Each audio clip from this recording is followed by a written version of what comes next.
voudrais donner la bienvenue à Jean-Pierre Greff. On a vraiment l'énorme plaisir et l'honneur de l'accueillir à nouveau à la Aide.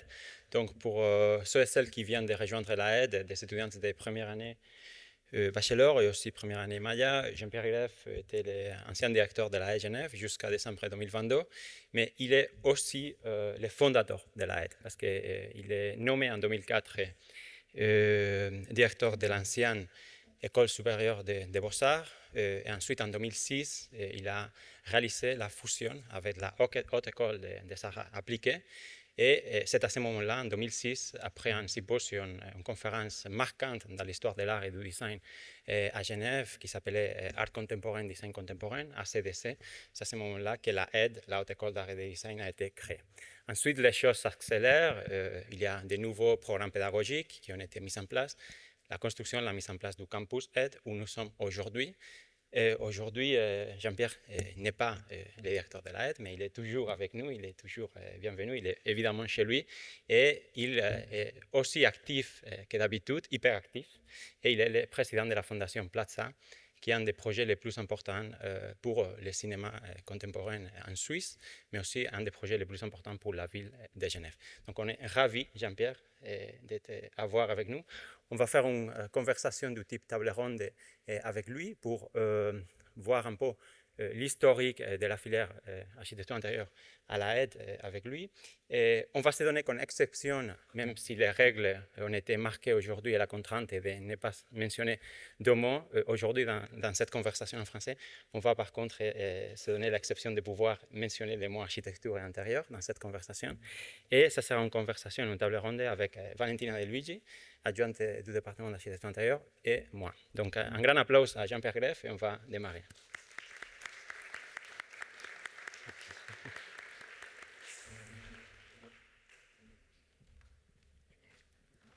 Bah, bien, voilà, ça marche. Bonjour à toutes et à tous. Je voudrais d'abord vous dire simplement l'émotion et surtout le profond plaisir que j'ai à être là. Donc, merci de m'accueillir. Merci à vous, à cette belle équipe de cette invitation. Et continuez, si vous le voulez bien, à me violenter de temps en temps. Et je me laisse, enlever volontiers par vous. Merci beaucoup Jean-Pierre en tout cas d'avoir accepté notre invitation. On va parler aujourd'hui donc de la filière architecture d'intérieur. On a ici tout, hein, les étudiants en bachelor et master, donc je pense que c'est quelque chose qui va les intéresser aussi de savoir peut-être pourquoi ils sont là et où on va. Alors ma première question Jean-Pierre est quelle est l'origine de la filière d'architecture d'intérieur à la Aide, ou que vous étiez là? Ça, c'est une chose évidemment que là, les étudiants présents aujourd'hui ne peuvent pas évidemment savoir, mais franchement, vous venez de très loin. Parce que au moment où nous avons créé la Aide, tout a été bien sûr rebrassé de fond en comble et c'était absolument impératif de le faire. Et l'existence même de la filière architecture d'intérieur était questionnée à ce moment-là. Ça s'est posé aussi simplement que ça, étant donné qu'il fallait rebrasser toutes les cartes, imaginer de nouvelles formations, de nouvelles ambitions, etc., etc. On se demandait, beaucoup se demandaient, et moi-même à un moment donné, je me suis demandé, mais est-ce qu'il faut garder cette filière ? Ou est-ce qu'on pourrait monnayer sa disparition contre l'émergence de quelque chose d'autre, de plus excitant alors, ou plus contemporain? Alors, c'est évidemment dire aussi qu'il allait pas très... Il y avait deux choses. C'est-à-dire que localement, cette filière n'allait pas très bien. Il y avait des enseignements de grande qualité, mais sans doute dans une conception assez ancienne et de la discipline et de la formation. Et puis surtout, au-delà d'une situation particulière, beaucoup de gens s'interrogeaient. je dis les choses là assez mal, mais d'ailleurs, je pense que malheureusement, beaucoup de choses que je veux dire aujourd'hui vont un peu répéter des choses que nous avions déjà écrites de manière plus serrée et réfléchies plus en profondeur dans ce joli livre que l'école a publié, qui s'appelle « L'architecture par l'intérieur ». Je vous recommande de consulter. Mais on se demandait vraiment si l'architecture d'intérieur pouvait perdurer d'une manière réellement pertinente en tant que discipline autonome, prise qu'elle était en quelque sorte entre les mâchoires de l'architecture, d'un côté, avec tout son prestige, toutes les forces historiques, sociales, économiques qu'on lui connaît, et d'un autre côté, le design qui semblait ouvert à un champ infini et capable, bien sûr, aussi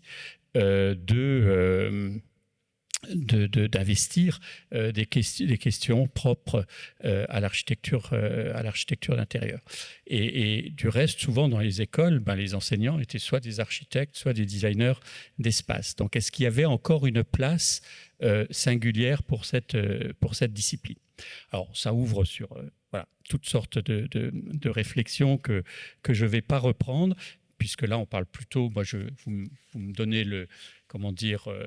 la mission de l'anecdote, et ça me va très bien aujourd'hui parce que il y a eu avant moi et il y aura après des interventions d'une qualité tout autre. Et je le dis très sincèrement, je suis épaté à chaque fois que je vous écoute. Mais donc, d'une manière, sans reprendre le détail de cette réflexion épistémologique, pour employer un gros mot, petit à petit, nous nous sommes convaincus, et je me suis personnellement convaincu, que oui, il y avait véritablement une place, pour autant qu'on regarde un peu plus loin devant.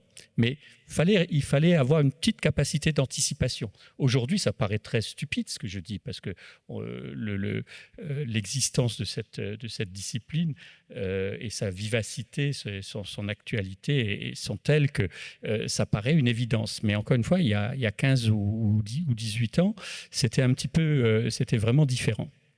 Et en tout cas, on a forgé cette conviction que oui, cette discipline avait un avenir, et peut-être même un avenir radieux, et que peut-être même elle allait pouvoir émerger comme un laboratoire de la modernité, je reprends une expression de Ravière, non pas d'ailleurs, pas comme un bloc, mais qu'elle avait, un devenir interstitiel.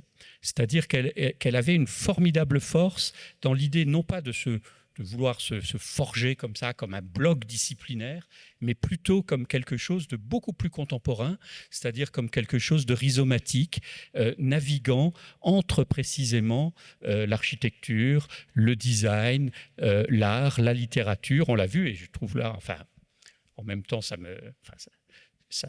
suis impressionné, et puis je me dis juste qu'on a bien travaillé aussi tous ensemble, parce que pour avoir des communications à chaque fois aussi belles que celles dont cette équipe est capable, et des projets aussi forts, mais dont on voit, pour ce que j'ai entendu, on voit combien en effet ils ont cette capacité à la fois de poser des enjeux professionnels quand même singuliers et des compétences pratiques singulières, mais dans une pensée exigeante de la discipline, parce qu'elle était à réinventer finalement cette discipline au croisement, dans le flux de toutes sortes d'autres disciplines. Mais ça, je termine là-dessus, il y avait ce défi, c'était vraiment un défi, c'était un pari et un défi. Et je crois que c'est heureux qu'on ait décidé de le tenir, parce que c'était un pari de réinvention totale, pas seulement d'une formation dans une école, mais d'une manière simultanée de réinvention d'une discipline elle-même. Et ça, c'est passionnant. Et ça a été mené par les équipes de manière tout à fait remarquable. Et voilà. Et comme je l'ai déjà dit souvent, je vais le redire encore une fois, peut-être notamment à l'adresse des nouvelles étudiantes et étudiants, alors ne le répétez pas en sortant d'ici, mais ce département a été a été assurément l'un de mes plus grands bonheurs dans cette école. Il y a eu d'autres très belles réussites, département mode par exemple, dont on a beaucoup parlé médiatiquement, et qui a pris une place ultra visible à l'échelle internationale, même de référence parfois. Mais la réinvention de ce département, c'est peut-être ce qui me dit, là on a vraiment réussi quelque chose, complètement. Et c'est bien sûr le fait de cette Dream Team qui a pu être réunie dans ce département, cette école, avec que des personnes. Il n'y a pas, pour moi, il n'y a que des gens formidables dans ce département.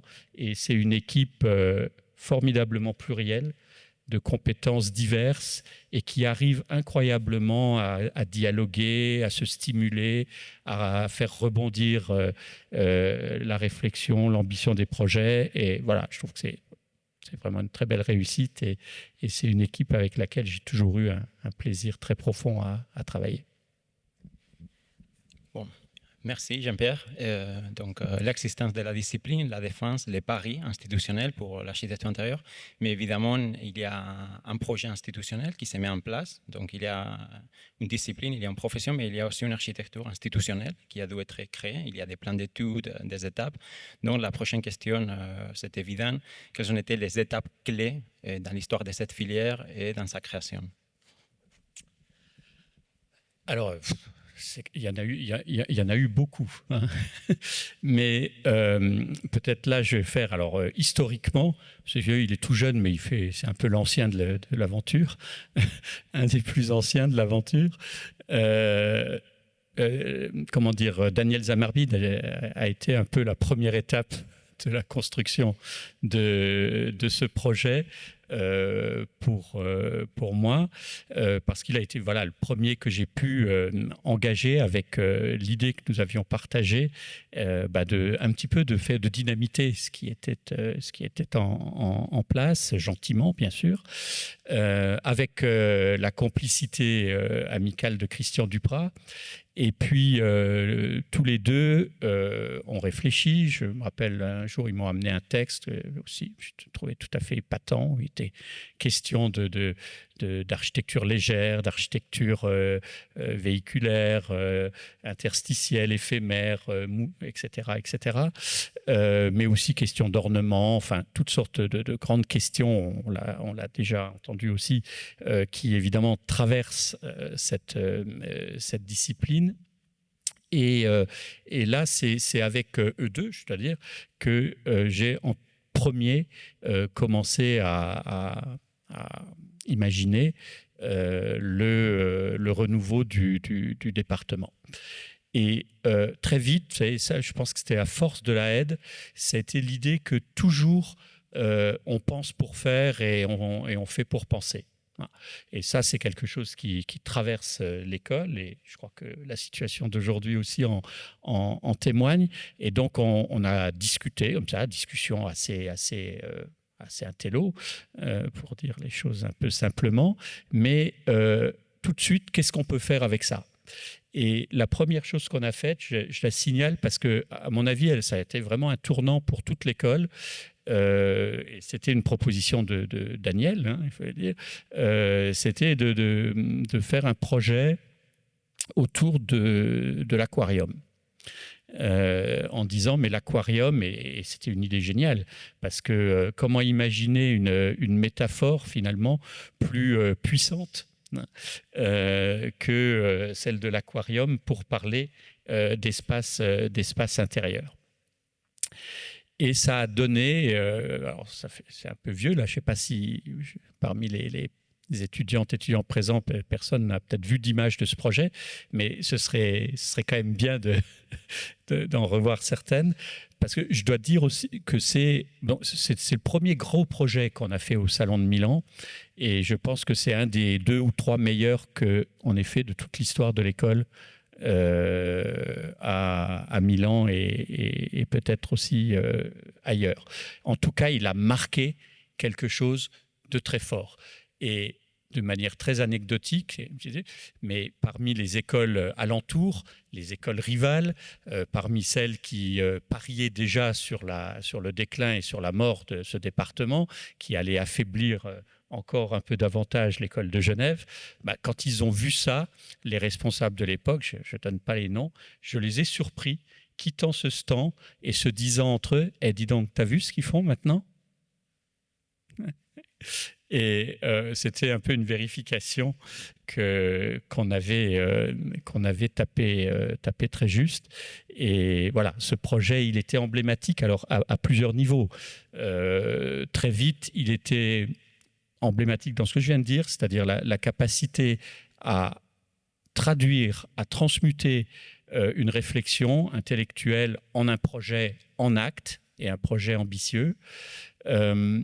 C'était aussi, et ça c'était très nouveau dans l'histoire de la filière, c'est une chose dont nous avions aussi beaucoup parlé, c'était l'idée de travailler à l'échelle 1-1, qui était à la fois une idée générale de l'école, de dire on va proposer à nos étudiantes et étudiants non pas de travailler sur des exercices dans des situations de simulation, comme on le faisait très généralement, et puis l'aboutissement ultime du projet, c'était le plan, la maquette, etc., etc. Mais parce que l'école s'en donne les moyens, mais aussi parce que la discipline le permet, sous des conditions d'effort quand même importants, on va mener des projets dans l'espace public ou dans les espaces professionnels ou dans des espaces aussi, décisifs et challenging que le Salon de Milan. On va proposer des projets véritablement à l'échelle 1-1. Et donc, ces aquariums pour poissons, méduses et autres êtres aquatiques devenaient aussi, dans une forme de réversion de ce peep show, devenaient aussi des espaces intérieurs pour le spectateur qui regardait ces aquariums. Et donc, on a eu là véritablement une architecture intérieure qui, en tout cas, de l'intérieur, plutôt que intérieur, partant de la question d'une réflexion sur ce que pouvait être l'intériorité contemporaine des espaces et des personnes dans l'espace. Et ça, voilà, et c'est ça qui a mené à ce projet qui a été vraiment, je pense là, une pierre de construction. C'est vraiment un milestone de l'histoire majeure de l'histoire du département. Après, il y en a eu beaucoup d'autres. Là, je vais essayer de traverser les choses très très vite. Mais encore une fois, pour l'essentiel, après qu'on a posé ces quelques grands jalons épistémologiques, de projets, de département, tous ces grands jalons aussi pédagogiques, de comment on allait travailler avec nos étudiants et étudiantes, en les confrontant très très vite à ces situations de défis, mais aussi en accordant, du coup, je crois que c'est une marque de cette école, une immense confiance aux étudiantes et étudiants dès la première année, à leur capacité créative et à leur capacité, bien sûr de manière collective, encadrée, etc., très tôt d'affronter des défis de niveau professionnel. Et bien, après cela, je dois le dire, c'est essentiellement une question de personnes. Donc voilà, je vais citer toutes les personnes qui sont là, mais je ne vais peut-être pas le faire parce que je vais en oublier une qui n'est pas là et ce serait très injuste. Mais voilà, c'est vraiment des questions de personnes qui ont été invitées à rejoindre cette formation et qui, chacune d'entre elles, lui a à chaque fois apporté une dimension supplémentaire en termes de registre d'expérience, en termes d'approche intellectuelle, en termes de compétences, de savoir-faire spécifiques. Alors, je ne vais pas citer tout le monde, j'aurais très envie, Lynn, mais qui a été aussi l'une des premières à rejoindre ce projet. Évidemment, les responsables ont eu un rôle très, très important. Et là aussi, ça a été une histoire heureuse. Et c'est vrai, c'est étrange. Hein. Des erreurs de recrutement, on en fait, malheureusement. Et ça m'est arrivé un certain nombre de fois. Voilà. C'est des malentendus. Ça ne veut pas dire que les personnes n'ont pas les qualités requises, mais que peut-être il y a eu un malentendu entre nous au moment où on choisit les personnes. Et en architecture d'intérieur, ça s'est, pour ainsi dire, jamais produit. Et en particulier, donc les responsables de département ont chacun amené une nouvelle énergie, une nouvelle ambition, une nouvelle invention du projet. J'imagine que vous avez déjà adressé un salut à Jan Geipel, qui m'a envoyé un très long message hier après-midi, qui est vraiment désolé de ne pas être là, et je suis désolé de ne pas le revoir, parce qu'on est resté dans une relation de très grande amitié et de très grande confiance. Yann a fait faire un bond en avant à ce département. Un certain nombre de personnes qui sont là, qui ont été recrutées par Yann, le cas de Valentina. Si. Et puis Yann est parti après 3-4 ans pour de justes raisons. Et ça a été le recrutement de ce garçon dont je ne vous dirai pas tout le mal que j'en pense. Voilà. Avec infiniment d'affection et là aussi de complicité dans la manière dont nous avons travaillé ensemble. Et tout ça s'est additionné, si vous voulez. C'est ça qui est assez rare. C'est vrai que ça fait un peu je ne sais pas si c'est même crédible, mais je vous jure que c'est vrai. Parce que ça fait un peu histoire idéalisée comme ça, mais c'est vrai. Et c'est très rare que ça s'est produit dans aucun département, je dois dire. Malgré la réussite, dans tous les départements, il y a eu des moments quand même d'arrêt, ou des moments où de nouveaux venus ont commencé par un peu remettre en question ce qu'avaient fait les précédents pour construire leur propre projet. Donc, ça fait quand même des petits heurts, si vous voulez. Et là, l'histoire de ce département, elle est tellement fluide, parce qu'à chaque fois, ce sont des couches supplémentaires qui ont été apportées, qui enrichissaient le projet, mais sans jamais détruire ce qui avait été construit, élaboré précédemment. Il y a des inflexions, bien sûr, mais encore une fois, c'est vraiment un projet cumulatif qui donc n'a cessé comme ça de grandir de manière presque exponentielle. Et Ravière a amené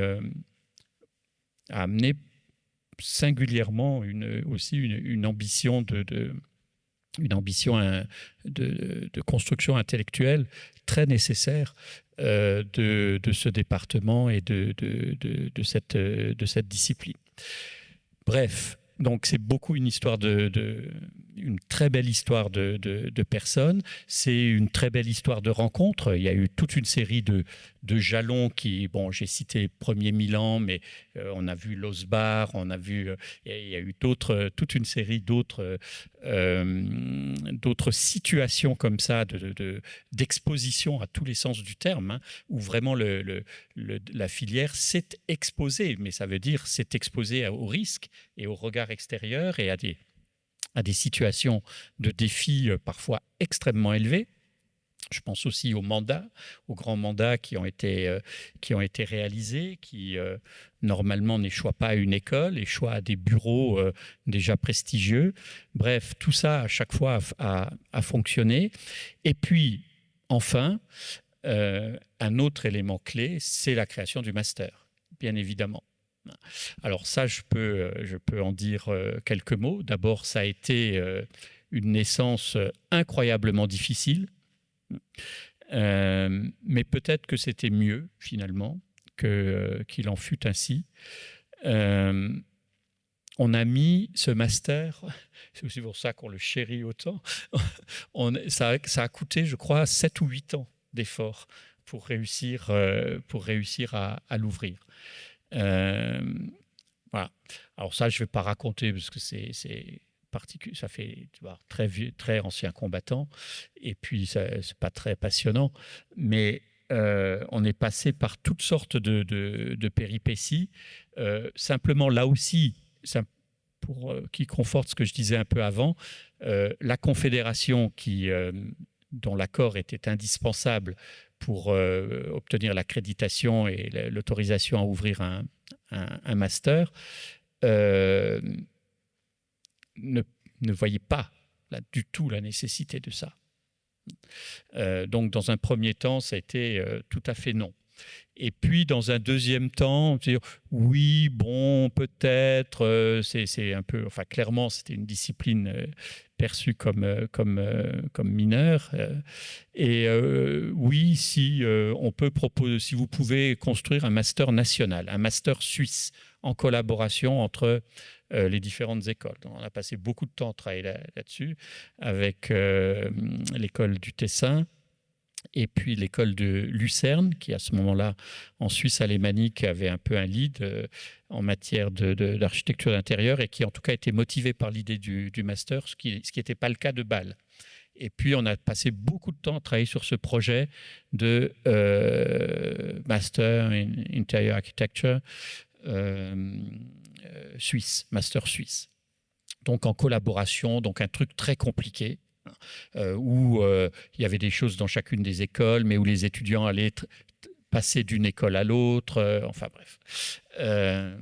Et donc, avec l'idée que derrière ça, qu'il n'y avait pas besoin de former un nombre important en Suisse d'architectes d'intérieur. C'était ça aussi l'idée du coût, bien sûr, hein, parce que chaque étudiant, vu vu par un responsable, un étudiant, c'est 40 000 francs, point barre. Donc, plus on en forme, plus ça coûte au pays, et moins on en forme, et évidemment, plus on est économe. Et donc, l'idée, c'était qu'en former une douzaine ou une quinzaine par an, ou voire tous les 2 ans, à l'échelle suisse, c'était bien assez. C'était ça l'injonction. Bref, et quand le projet a commencé à être assez mûr, alors à ce moment-là, il y a eu un truc bizarre, c'est que l'école de Bâle a dit « Ah non, mais pas question ». Puisque ça c'est, ils n'y croyaient pas en réalité. Et là, l'école de Bâle a dit nous, ça ne peut pas se faire sans nous. On veut en être. Alors, on s'est dit ok, pour donner le plus de chance au projet, on va perdre un peu de temps, mais on ouvre la porte à Bâle. On refait toutes les cercles de négociation, on refait le plan d'études partagé entre les écoles, etc., etc. On fait les choses entre les 4 écoles. Et au moment où c'est prêt à être déposé, finalement, l'école de Bâle dit « Ah ben non, finalement, on ne va pas faire. » Politiquement, Bâle n'en veut pas, nos responsables cantonaux n'en veulent pas. Et derrière ça, Lucerne a dit « Ah ben non, nous non plus, finalement, on ne fait pas. » Et puis, quand on s'est retrouvés tous les deux avec nos amis tessinois qui ont été très motivés, mais ils ont dit ben, « Nous, financièrement, ce n'est pas possible. » Et donc, on s'est retrouvés tout seuls. Et on s'est dit, si c'est comme ça, le panorama institutionnel avait quand même un peu évolué. Et on s'est dit, OK, on va essayer de le faire nous-mêmes. Voilà. Et ce qui n'était vraiment pas gagné du tout. Et ça a repris pas mal de temps, des discussions infinies, politiques, financières, etc., etc. Je dois dire, pour être juste, parce que je n'aurais pas souvent rendu hommage, c'est le moins qu'on puisse dire, mais je dois dire que sur ce projet, la HESSO et le rectorat nous ont vraiment aidés sur ce projet-là. Ils se sont convaincus que ça valait la peine de le faire, que c'était bien pour la HESSO et pour la Suisse romande.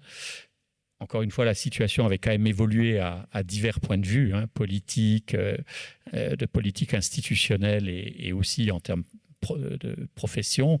Et puis, on avait quand même fait, j'ai dit, enfin, ce que je veux dire avec tout ça, ça a été gagné de très haute lutte. Et si l'école n'avait pas travaillé comme elle a travaillé de 2006 ou 2007 jusqu'à la création du master en 2018. Donc pendant 12 ans, avec tous les événements internationaux qui ont été faits, toutes les recherches aussi qui ont démarré avec Lynn Fontana, la première, et maintenant beaucoup de projets de recherche. Enfin bref, on avait gagné une crédibilité qui était tout autre.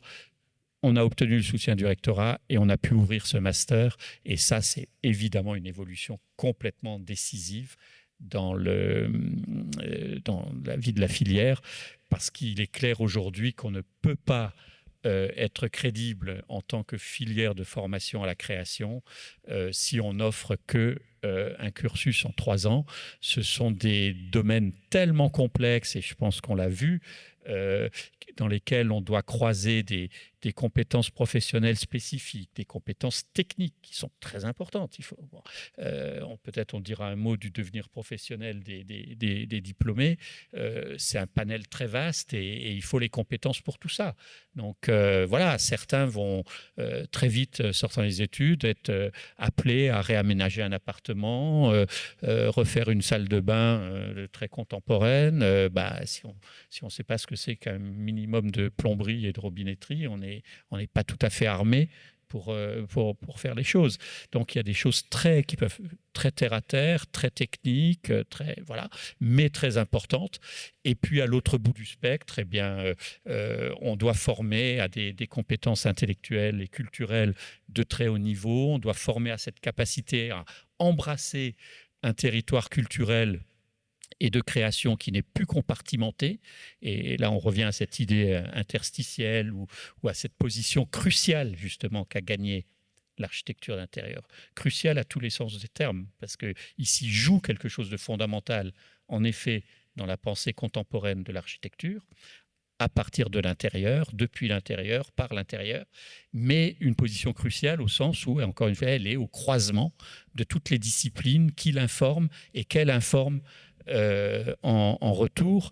Et ça aussi, c'était une chose qu'on avait à l'esprit très tôt. Donc la conférence de Yuri m'a beaucoup intéressé et plu, outre le fait que j'y ai reconnu des tas de choses proches personnellement, mais cette manière aussi, par exemple, de penser avec l'art, avec l'histoire de l'art et avec l'art contemporain, c'est très fort dans ce département, et je pense que c'est extraordinairement pertinent, et c'est très juste pour cette école dans son entier.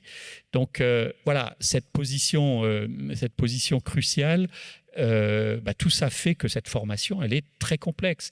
C'est des compétences donc professionnelles, techniques, etc. C'est des conceptions d'imagination, de création, c'est des compétences intellectuelles, c'est des compétences communicationnelles, c'est des compétences finalement de création d'entreprise, dans certains cas. Enfin, c'est énorme. Voilà. Et c'est évident que si on porte les choses, on peut travailler avec un bachelor, beaucoup le font et le font très bien, mais si on veut porter ça jusqu'à maîtriser toutes les dimensions d'un tel projet et devenir un auteur ou une autrice dans ce domaine, signer des projets ou co-signer des projets de son nom, c'est évident que 5 ans, c'est le minimum d'une formation aussi exigeante, aussi complexe. Donc voilà pour le master. J'aimerais revenir sur cet aspect de la complexité, puis le fait qu'on doit avoir des compétences techniques, mais aussi créatives. Et puis du coup, ça fait du sens au final que la filière d'architecture d'intérieur, c'est dans une école d'art et de design, et pas dans une école technique, comme pourrait être l'EPIA, par exemple. Et en tant que directeur de la Aide, donc d'une école d'art et de design, comment vous avez vu l'intégration de l'architecture d'intérieur avec les autres départements de l'école ? Alors, je ne sais pas si je peux préciser ça beaucoup plus, mais quand même, oui.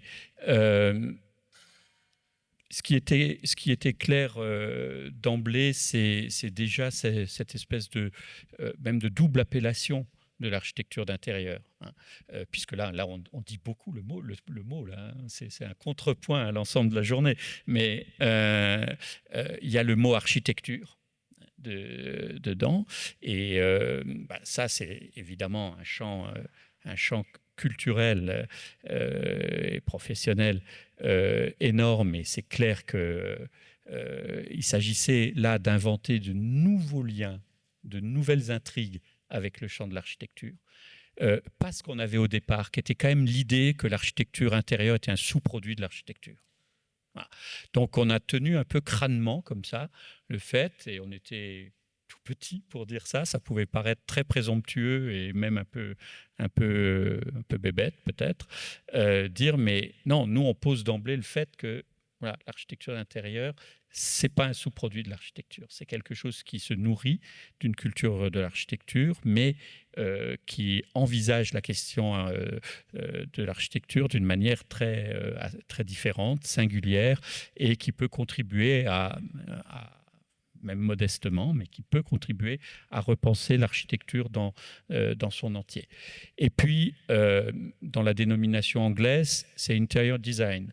Donc, l'idée, c'était bien sûr aussi qu'une de nos forces, puisque on n'a pas de département d'architecture dans l'école, on a engagé des relations de collaboration très importantes. D'ailleurs, ça, j'aurais dû dire aussi au passage, par exemple, ce qu'on a pu très vite engagé comme relation avec le PFL, ça a été aussi un booster de l'école. Parce que ça nous a même, enfin, je parle en mon nom, là, ça m'a un peu surpris, je vous avoue. Parce que parfois, on avance des choses comme ça avec une forme d'assurance. Tout le monde dit à l'extérieur, bah, vraiment, ils doutent de rien.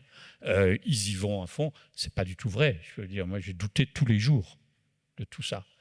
Et en me disant, mais est-ce qu'on n'a pas l'air de petits guignols, quoi, finalement est-ce que c'est crédible, ce qu'on avance, ce qu'on fait, etc. etc.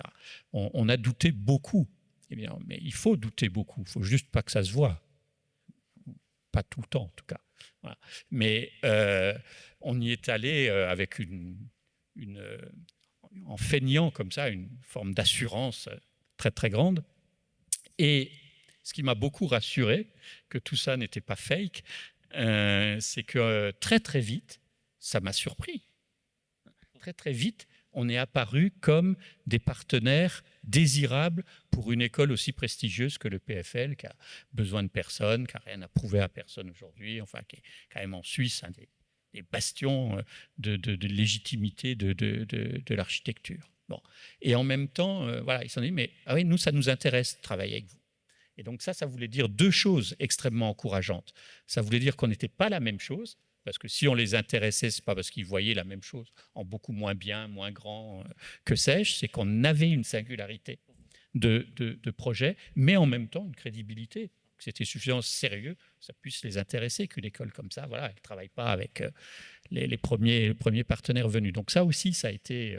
et ça nous a mis aussi au défi. Dire, ouais, ok, waouh, est-ce qu'on arrive à faire ça? Bon. Et en effet, ça a fonctionné, et parfois même au-delà de nos espérances et de leurs espérances. Et c'est un compagnonnage qui a duré. Et voilà, donc c'est clair qu'une des forces sur lesquelles il fallait s'appuyer, c'était tous les autres départements de l'école qui allaient être le socle pratique de cette singularité. Et on a vu que ça a fonctionné. Par exemple, une des premières choses, on a travaillé avec la mode très vite. Ça, c'était avant même que vous soyez là, mais on a travaillé beaucoup avec Nani Strada, qui est une créatrice milanaise, ça fait formidable, qui en gros, je simplifie beaucoup, mais envisage le vêtement, le travail de design mode comme un travail d'architecture. Et le vêtement comme une architecture portative, pour faire simple. Et on a eu de très beaux moments. Bref, et donc on a travaillé avec la mode, et on a dit, ben oui, la mode, ça peut aussi informer notre projet. Bon. Après, pour des raisons qui moi-même m'ont surpris, qui n'étaient pas du tout, alors là, les miennes, mais c'est un intérêt qu'on a trouvé chez plusieurs parmi vous, le cinéma. Bon, on en parle en ce moment. Oui, entre architecture et cinéma, là aussi, il y a de vieilles intrigues et de nouvelles intrigues. Et du reste, ça, c'est ce qui m'occupe actuellement, avec certains qui sont ici parfois. Et on va beaucoup travailler sur cette question, voilà, cinéma et architecture. A priori, c'est antinomique. Enfin, c'est deux choses très, très, très, très éloignées, hein, et même presque antinomiques. Il y en a une qui est matérielle, l'autre, c'est que de l'image. Il y en a une qui évidemment est circonscrite, l'autre peut aller jusque sur des planètes fantasmées, etc., etc. Il y en a une qui est statique, l'autre qui se définit par le mouvement. Bref, ce sont deux champs qui paraissent tellement éloignés. Et là aussi, il y a des choses passionnantes qui se créent. Et on a mené des projets avec le département cinéma. Avec la communication, il y a eu aussi des choses.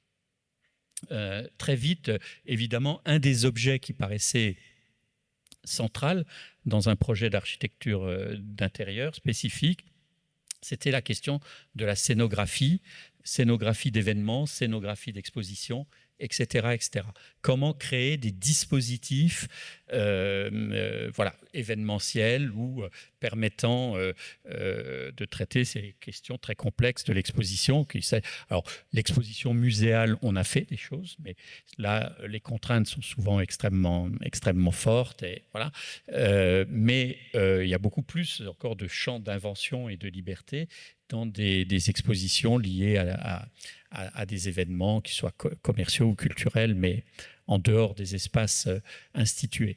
On a fait beaucoup de choses comme cela. Et quand on dit événement, là, il y a un travail aussi, il y a des choses qui relèvent de la communication événementielle. Et plusieurs projets ont pu être faits. C'est un peu moins le cas maintenant, mais ont pu être faits dans une relation très forte aussi avec le département communication visuelle. Donc voilà. Et puis l'idée, alors ça, j'arrive moins à dire au fond sur quoi ça s'est construit, si ce n'est la force de ce département dans l'école, et puis le caractère cultivé, curieux de beaucoup d'entre vous, proches de l'art. Peut-être aussi l'idée que quand même les nouveaux objets architecturaux qu'on pouvait imaginer, d'architecture éphémère, d'édicule plutôt que d'architecture, tout ça était aussi très proche du langage de la sculpture parfois, ou de l'installation artistique, et qu'on était dans une espèce d'impureté peut-être disciplinaire d'emblée où ça pouvait... Et en tout cas, les personnes que l'école a drainées, celles et ceux qui sont là au premier rang ou à côté de moi, étaient très souvent des personnes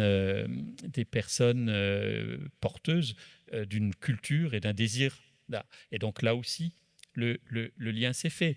Et puis encore une dernière chose, mais là, je n'avais même pas pensé à ça aussi clairement, mais ce qui est apparu aussi très vite à travers vous, c'est que l'architecture d'intérieur posait des problèmes et même des défis très particuliers en termes de représentation projet. Et là, ça a ouvert aussi tout un champ, Simon, entre autres, mais d'autres aussi, ça a ouvert tout un champ nouveau sur comment on pouvait utiliser tous les moyens de l'image, des images en mouvement, mais aussi des nouvelles images, de la réalité virtuelle, de la réalité augmentée, etc., pour faire du projet, concevoir du projet ou communiquer du projet. Et parfois même, in fine, pour faire des projets en tant que tels, à travers tout ça. Donc, vous voyez, voilà, c'est assez clair, quoi. Donc, tout ça, finalement, était d'emblée en lien avec toute la richesse des départements que propose l'école. Je pense qu'on en a tiré le meilleur parti et que ça a contribué à l'énergie de ce département. Et encore une fois, ça renvoie à ce que je disais vaguement tout à l'heure, c'est-à-dire cette position interstitielle, transdisciplinaire. C'est souvent comme ça. C'est quand une discipline est mise en question dans sa singularité, encore une fois, en tant que bloc bien distinct, ce qui est d'ailleurs très peu contemporain. On est de plus en plus dans des logiques épistémologiques qui sont celles des flux, des passages, des transports d'énergie, de références, etc., plutôt que de border les frontières de la discipline. Et là, je pense que notre projet d'architecture intérieure, il s'est construit là-dessus. C'est-à-dire comme une discipline qui, justement, a la force d'être peut-être partout, et avec tout le monde, et là où on ne l'attendait pas forcément.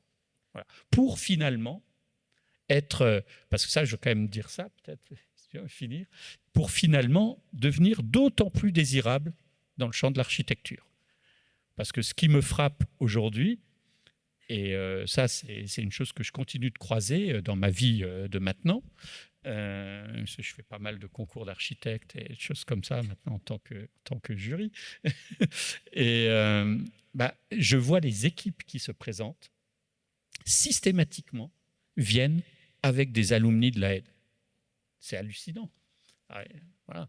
Et ils ne savent pas que je suis dans le jury. Hein. Ce n'est pas pour essayer de me corrompre. Bon, du tout. Mais ça, c'est une chose, et ça, c'est important que je vous dise ça. Parce que, bon, ça pour le coup, ce n'est pas anecdotique. Là, il y a eu une mutation réelle. Ça n'existait absolument pas. C'est-à-dire, il y avait parfois des personnes déjà qui sortaient de l'AED, des architectes d'intérieur qui entraient dans plein de bureaux d'architectes, mais dans une position, il faut bien dire, assez déclassée. Financièrement, enfin, voilà, ils n'apparaissaient pas. Très peu. Il y a quelques-uns qui ont réussi voilà, au gré d'histoire personnelle, à tourner ça autrement. Mais pour la plupart, c'est les personnes les moins visibles, c'était les collaborateurs, les architectes. Ce n'est pas équipe. Et maintenant, je vous jure que c'est vrai, j'ai fait, là, dans les 2 dernières années, là, depuis que j'ai quitté l'AED, j'ai été dans 5 ou 6 concours d'architecture sur des projets importants en Suisse romande. Et à chaque fois, l'équipe qui venait se présenter face à nous, de 3 personnes, 4, il y avait un ou une alumnus de l'AED. Donc ça montre quelque chose.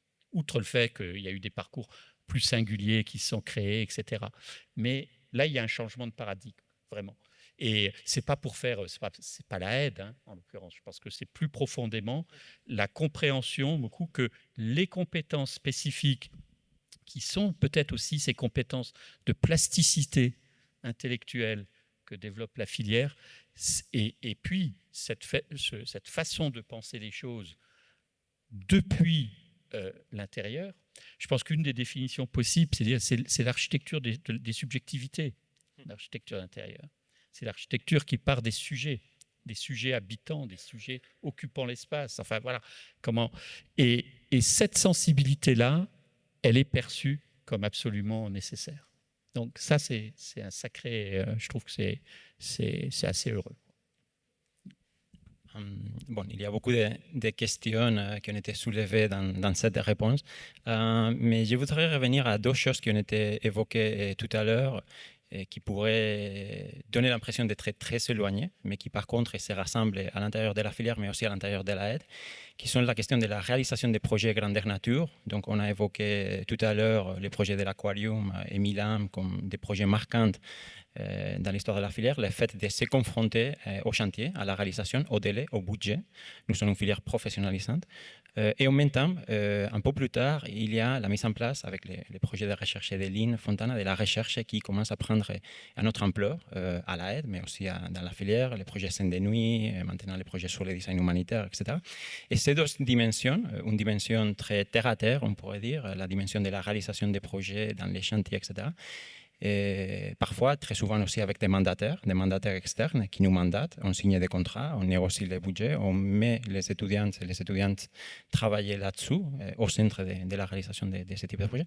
Et à côté de ça, il y a la construction d'un récit intellectuel, des recherches qui se mobilise, qui s'est construit d'une manière épistémologique pour la profession. Et ça a été le terrain de jeu un peu de l'AED au cours de ces dernières années, et plus particulièrement de la filière. Et je voudrais vraiment que tu nous donnes un peu plus d'informations par rapport à l'importance dans les projets de l'AED de la mise en place de ces collaborations avec des partenaires, des mandataires, des entreprises, des institutions, des marques, je pense à USM par exemple, etc., ESOP, des partenaires culturels qui nous sont mandatés, qui nous ont fait confiance, et comment, à côté de ça, on a eu la capacité, par exemple avec ces livres ou les projets de ligne, de mettre en place tout un discours intellectuel de recherche, de dire non, il faut aller beaucoup plus loin, il faut vraiment construire la narration et l'épistémologie de la profession. Bon, là, je vais peut-être essayer de répondre plus brièvement, mais de toute façon, ça, c'est au cœur du projet de l'AED. Donc ça, c'est quelque chose qui traverse tous les départements. Et dans chacun des départements, on pourrait donner des exemples de réalisations quand même incroyables d'une école. Et ça a beaucoup impressionné, il faut bien le dire. Alors, on n'est pas tout à fait les seuls, hein. D'autres l'ont fait, et en particulier l'ECAL avait aussi engagé avant la aide des logiques de ce type-là. Avec des projets sous mandat ou des projets dans des expositions, dans des lieux de légitimité importante. Peut-être que nous, on a encore radicalisé ça, parce que la dimension de certains des projets qu'on a menés était quand même un peu folle. Mais voilà, c'est un élément clé de l'ADN de l'école dans son entier. Et ça procède de deux choses très, très simplement. Bien sûr que c'était un vecteur de quête de légitimité, ça c'est évident. C'est-à-dire, et l'école en avait terriblement besoin. Donc, gagner vite une légitimité, c'est de dire, ben, attendez, on va vous montrer des choses qu'on est capable de faire de manière inédite. Et on s'est organisé, l'école s'est organisée pour ça, en termes d'équipe, en termes de moyens, enfin plein d'égards, en termes de politique, parce qu'évidemment, surtout au début, ces opportunités-là, il fallait aller les chercher avec les dents. Je veux dire, par exemple, c'était une idée très, très tôt de vouloir travailler avec Hermès pour différentes raisons précises. Mais dans un premier temps, ça paraissait juste complètement impossible. Bon, et ça m'a pris, et ça nous a pris, avec 2-3 autres, quand même quelques années. Mais quand ça s'est produit, quand Hermès finalement est venu nous voir en nous disant on vous propose la manifestation annuelle Petit H, c'est juste incroyable, parce que c'était la 11e ou la 12e édition de Petit H. Et jusque-là, alors Petit H, je fais très vite, mais Hermès va dans un flagship store différent du monde chaque année pour faire une exposition Petit H. Et Petit H, c'est un projet très particulier d'Hermès où on invite des artistes ou des créateurs, créatrices, très importants à l'échelle internationale, à travailler et à faire œuvre d'art avec les rebuts, les chutes de matériaux, qui sont d'une richesse incroyable. Bref. Et donc, ça donne des tas d'objets qui ont la caractéristique, du coup, d'être des objets uniques, signés de leurs créateurs, et pas des objets standards, enfin, petite série de luxe, mais produits par la marque. Et pour chacune de ces manifestations, donc ça avait eu lieu à Londres, à Paris, à Shanghai, à New York, etc., c'est les plus grands bureaux de ces villes qui ont été sollicités à chaque fois. Je ne les connais plus tous de mémoire, mais par exemple, Chipperfield, le bureau de Chipperfield avait été sollicité pour faire ça à Londres. Et c'était de ce niveau-là, systématiquement. Et 11e ou 12e édition de Petit H, ils décident de faire ça à Genève avec une réplique à Zurich. Et on va demander à la aide de faire ça. Donc, ouais, alors c'est un énorme défi. Et énorme parce que... Et c'est fou, c'est là qu'on se dit que quand même, il y a un truc incroyable qui s'est passé, parce que même pour une marque aussi puissante qu'Hermès, je veux dire, on n'a pas droit à l'erreur dans une situation comme ça. Ça peut pas être raté, c'est pas possible. Ça peut pas être moyen, c'est pas possible. Ça doit être waouh, oh, quel truc, mais c'est formidable. Enfin, voilà, c'est pas possible ça autrement. C'est un désastre. Voilà. Et donc se retrouver comme école face à un défi comme ça, en plus avec un brief complètement libre, vraiment. Les seules contraintes qu'on avait, qui étaient quand même assez difficiles, la seule contrainte qu'on avait, outre l'idée qu'on allait faire le projet global, C'est le design sonore, la communication papier, la communication image, web, etc. L'extérieur des vitrines, tout l'espace intérieur, toute l'organisation de l'espace intérieur, donc le merchandising, tout ce que... Bon, on allait faire tout, carte blanche, pas de brief, vraiment, truc, c'est étonnez-nous. On n'a pas de brief. Mais il y avait quand même une contrainte incroyablement difficile, c'est que comme ce sont des objets uniques, au fur et à mesure que les objets sont vendus, le magasin se vide. Et il fallait que la structure fonctionne le jour de l'ouverture avec des centaines d'objets et le jour de la fermeture avec, si tout se déroulait bien, plus rien à vendre. Donc ça, c'est quand même évidemment une contrainte supplémentaire.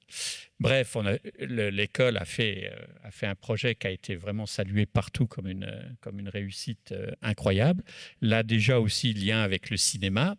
Ça, elle est pas là malheureusement, mais c'était l'idée c'est la proposition qui a émergé avec Alexandra Midal, qui a beaucoup œuvré dans ce projet et remarquablement. Je tiens à le dire. Mais voilà, ça a été... Bref. Alors, j'ai un peu perdu le fil, ça, c'est de nouveau l'anecdote, mais donc, c'est simplement tout ça pour dire que, évidemment, un projet comme ça amène à l'école tout d'un coup une légitimité, une notoriété, une désirabilité incroyable. Voilà. Et je pense qu'une école, ça doit aussi faire ça. Elle ne le fait pas que pour elle-même, évidemment. Je veux dire, ce qui compte derrière ça et cette plus-value symbolique énorme, évidemment, l'idée, c'est qu'elle revienne aux étudiantes, étudiants et aux diplômés. Et à plusieurs titres. Un, en offrant une expérience d'une qualité tout à fait inédite, rarissime. Deux, en contribuant à donner des moyens à l'école, donc à ses étudiants, à la capacité de mener des projets, etc. etc. Et puis l'enjeu, c'était qu'in fine, quand quelqu'un sort diplômé de la aide, les professionnels disent « Ah ouais, ok, vous êtes diplômé de la aide », comme on dit, diplômé de l'EPFL ou diplômé d'ailleurs, et non pas diplômé de l'école de Chalon-sur-Saône, ou je ne sais pas s'il y en a une, ou de Diverdon, où il n'y en a pas. Voilà. Bon, et donc, voilà, c'est pour ça qu'on fait ça. Évidemment, je ne veux pas vous dire, on y trouve aussi un plaisir personnel, hein, bien sûr, mais parce que tous, on est dans l'idée d'une aventure, c'est ça, et le moteur de l'aventure, c'est que ça marche. Bien sûr qu'il y a un peu d'ego dans tout ça, il y a un peu de tout ce que vous voulez, bon, mais fondamentalement, c'est pas ça. C'est pas nos gloires personnelles qui, finalement, voilà, se trouvent pas quand même tellement... transformé par ça. Puis ça donne beaucoup de soucis, beaucoup de nuits blanches, beaucoup d'angoisse, beaucoup de tout ce que vous voulez. Bon, voilà. L'idée, c'est évidemment la construction d'une école et au bénéfice premier et dernier de ses étudiants et de ses diplômés. Alors, c'est ça, évidemment, c'est un des ressorts quand même, c'est cette quête de notoriété, de désirabilité, c'est clairement des moyens financiers supplémentaires. Je veux dire, vous le savez, moi je ne sais pas où on en est maintenant, mais moi, on a connu des années où quand même l'école faisait plus d'1 million par an de chiffre d'affaires sous mandat. Donc clairement, c'est des moyens supplémentaires. Ces moyens, ils vont intégralement à la pédagogie, hein, je vous rassure. Aucun prof n'a jamais eu une prime de 50 balles, hein, je vous le dis tout de suite. Hein. Voilà, ça ne va jamais à qui que ce soit. Ça va à l'école, à sa capacité de projet, à produire des choses avec et pour ses étudiants. Et à la limite, c'est très accessoire. Parce que j'ai toujours aussi dit qu'il il faut jamais, évidemment, que la question financière soit le ressort de ça. C'est la cerise sur le gâteau, mais c'est même la deuxième cerise sur le gâteau. On ne le fait pas pour ça et on doit faire très attention dans la conduite politique de l'école à veiller à ce que ce soit toujours quelque chose de non nécessaire, qu'on fait en plus, en termes de moyens. La viabilité de l'école ne peut pas là-dessus. Parce qu'évidemment, on ne doit pas être dépendant de ça. On doit pouvoir dire non toujours à des mandataires. et toujours poser nos conditions, ce qu'on a toujours fait. Voilà. Quand on était sollicité, y compris par des entreprises prestigieuses, la première chose que j'ai toujours faite, ça c'est important que vous savez parce que c'est le contraire d'une instrumentalisation. La première chose, c'est de dire aux mandataires, mais vous êtes sûr que vous voulez travailler avec une école et avec notre école? Pourquoi vous faites ça? Parce que ça va vous coûter beaucoup plus cher que si vous faites faire par des professionnels, ou en tout cas au moins aussi cher, et souvent plus cher, et ça va être beaucoup plus demanding pour vous, parce que vous allez devoir beaucoup plus impliqué, puis ça va prendre plus de temps, donc vous-même, ça va vous coûter, voilà. Donc pourquoi vous faites ça? Et à chaque fois, on vérifie que c'est pour les bonnes raisons. Voilà. Si quelqu'un vient, et ça m'est arrivé, en disant « oui, non, vous voyez, on a un truc, on n'a pas beaucoup d'argent, du coup, on s'est dit que ça pouvait être un bon sujet de travail pour vos étudiants, entre parenthèses, vos minots. Non, merci, ça ne nous intéresse pas. » Non. Donc voilà, ça c'est important aussi de préciser que les mandats, on les fait pour des bonnes raisons. Et la bonne raison principale, outre celle que j'ai dit, c'est que ça offre une qualité d'expérience évidemment totalement inédite, que jamais un travail de simulation peut produire. C'est une richesse de gains d'expérience et de gains de compétences professionnelles considérables. Et c'est aussi des injections de confiance qu'on fait à nos étudiantes et étudiants dans ce processus-là. Et moi, c'est ça qui m'intéresse. C'est que ça. Et toute l'excitation. Et ce qui est très beau aussi, je pense que c'est aussi des moments très privilégiés. D'abord, c'est des moments d'intensité. Et je pense qu'une école, c'est ça. Vous savez, ce qu'on peut faire, enseignement, l'essentiel, de toute façon, se fait par les étudiants et les étudiants. Voilà. On fait avec, mais ça se fait par eux. Et on n'a pas tellement de choses à apprendre, à leur apprendre. Il y en a, oui, bien sûr, il y a des connaissances, il y a des techniques, il y a des tas de choses. Mais au fond, je ne crois pas qu'une école puisse être capable d'apprendre à quelqu'un qui ne l'est pas à devenir créatif. Si ce n'est la seule façon dont on peut le faire, et je pense que ça c'est l'enjeu essentiel d'un enseignement, c'est d'inventer des dispositifs et d'inventer des situations de travail dans lesquelles on va être entre enseignants et étudiants en partage d'expérience et non pas en transmission de connaissances. Essentiellement. Voilà. Et ces situations-là, je pense que le défi d'une école, c'est d'être inventive dans la création de telles situations. Et ce dont on parle, c'est ça, principalement. C'est que c'est une manière à chaque fois d'inventer, et d'ailleurs, et ça mobilise votre invention, beaucoup plus. Je veux dire, puisque je l'ai vu, je pourrais en citer quantité d'autres, mais quand on fait un projet comme le LOSBAR, c'est une vraie réinvention d'une situation pédagogique. Et puis toute la façon concrète, matérielle dont on va faire ça, depuis l'exposé du projet jusqu'au moment où on visse les derniers trucs parce que le public arrive, ça doit être impeccable, le directeur arrive, trouve que les finitions sont pas bonnes, voilà, emmerde tout le monde, etc. Bon, voilà, c'est des situations vraiment incroyablement énergique, incroyablement stimulante, incroyablement riche. Et je crois que ça l'est parce que finalement, il n'y a jamais eu besoin de forcer. Je pense que tous et toutes les profs qui sont là ont vécu ces moments-là comme des moments particulièrement excitants, qui leur demandent beaucoup. C'est vrai que ça crée de l'inconfort, ça crée du surcroît de travail, c'est pas plan-plan, c'est pas arriver avec son exercice tout prêt, c'est pas ça. Ça demande beaucoup, à donner beaucoup, à se déplacer, à être en dehors de chez soi, tout ce qu'on veut, mais ça crée des situations, voilà. Et je pense que des étudiants qui ont vécu ça, ils sont autrement préparés à affronter la vie professionnelle que quand ils n'ont pas fait ça. Voilà. Et je pense que la professionnalisation, qui parfois est vue comme un gros, je pense que c'est notamment à travers des situations comme ça qu'elle se gagne, plus qu'à travers des cours professionnels, techniques, etc. Voilà. C'est ça, c'est cette façon aussi d'obliger un projet d'école à se réinventer tout le temps pour recréer des moments d'intensité. Et ça, c'est une exigence très vite des étudiants. C'est moins intense. Ah, ça commence à être chiant. Ah. Non, on veut refaire quelque chose comme ça. Ah. C'est pas confortable pour vous, C'est je bien sais. de leur dire ça au début du semestre, comme ça. Mais c'est ça. Tout de suite dans l'ambiance. Voilà, en tout cas, pour moi, c'était ça.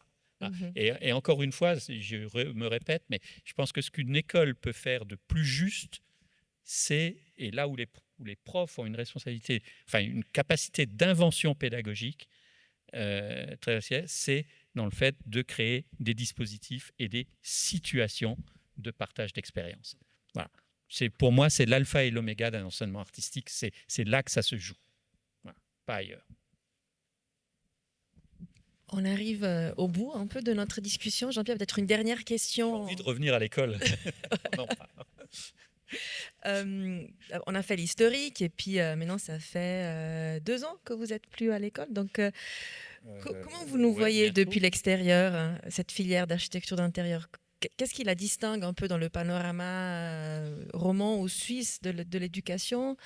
Et puis où est-ce qu'on va? Are you fishing for compliments? Non. Non, comment dire, moi je trouve qu'elle est d'abord, enfin, je ne sais pas si je suis vraiment le mieux placé pour avoir ce regard extérieur, parce que mon regard, il est évidemment très subjectif, très, voilà, mais je trouve que elle garde sa ligne. Voilà. Tout en se réinventant. Et c'est ça le défi. C'est de ne pas reproduire les mêmes choses, mais par contre de perpétuer, quand on pense qu'il a été gagnant, et je crois que ça a été le cas, de garder un esprit tout en l'actualisant, en l'enrichissant, en inventant justement des nouvelles situations. Et moi, c'est ça que je vois. Je trouve que sinon, je ne vous dirais pas ce que je vous dis, et peut-être même, je n'aurais aucune envie de revenir pour en parler. Il y a peut-être un endroit de l'école où je n'ai pas envie de retourner, c'est possible.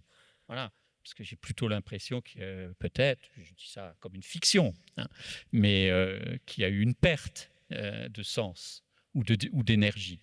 Bon. Et là, ce n'est pas le cas. Là, ce n'est pas le cas, donc je vois comme... mais je le vois presque encore de l'intérieur, parce qu'il se trouve que pour des raisons diverses, j'ai gardé des relations proches avec beaucoup d'entre vous, et des relations amicales, des relations exigeantes aussi. Je pense que ça a toujours été comme ça, nos relations, confiantes, souvent amicales, mais aussi exigeantes, y compris parfois en tenant les positions de part et d'autre. Bon. Mais je pense que là aussi, c'est comme ça que ça doit se faire. Ça ne peut pas être autrement. Hein, on n'est pas dans un monde de bisounours. Enfin, je dirais, à un moment donné, on se bat pour des vraies convictions. Voilà. Et heureusement. Bref, tout ça, moi, la vision que j'en ai de l'extérieur, c'est qu'elle continue de grandir, vraiment, et qu'elle se réinvente tout en restant fidèle absolument à l'essentiel, qui est ce qu'on a eu en partage. Ce qui est peut-être particulièrement visible, quand je dis qu'elle se remet, peut-être ça fait un peu langue de bois, mais là où je pense qu'il y a vraiment maintenant une progression très considérable et très visible, et ça a été évoqué, c'est sur le plan de la recherche, qui quand même est venu un peu tard, parce qu'on avait tellement d'autres choses à faire. Le département restait assez faible en termes de recherche stricte. Voilà, il y a le projet de Lean qu'on a déjà évoqué, mais depuis, il y a maintenant des projets qui ne cessent de se renouveler, et c'est très important.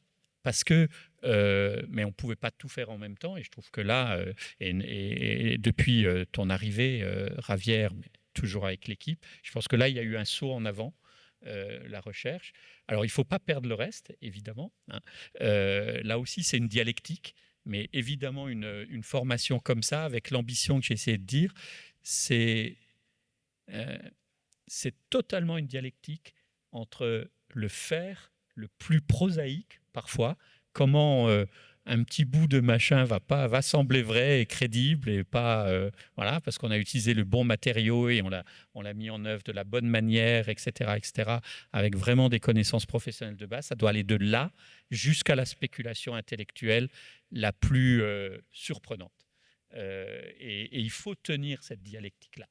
Voilà. Et ça, je pense aussi, c'est une ligne de force qu'on a posée très tôt. Je disais, penser, c'est faire, faire, c'est penser. Il n'y a pas les deux, il n'y a pas la théorie et la pratique, c'est pas vrai. Il y a la pratique de la théorie et la théorie de la pratique. Et ça s'interpénètre de manière là aussi permanente. Et je trouve que là, il y a eu un vrai progrès encore très marqué, très visible au cours des 2 dernières années. Et puis, encore une fois, je vois que dans la cité, le département, voilà, on m'en parle beaucoup, donc je suis ravi. Voilà. Ça suffit, non? Je pense, ouais. Ouais.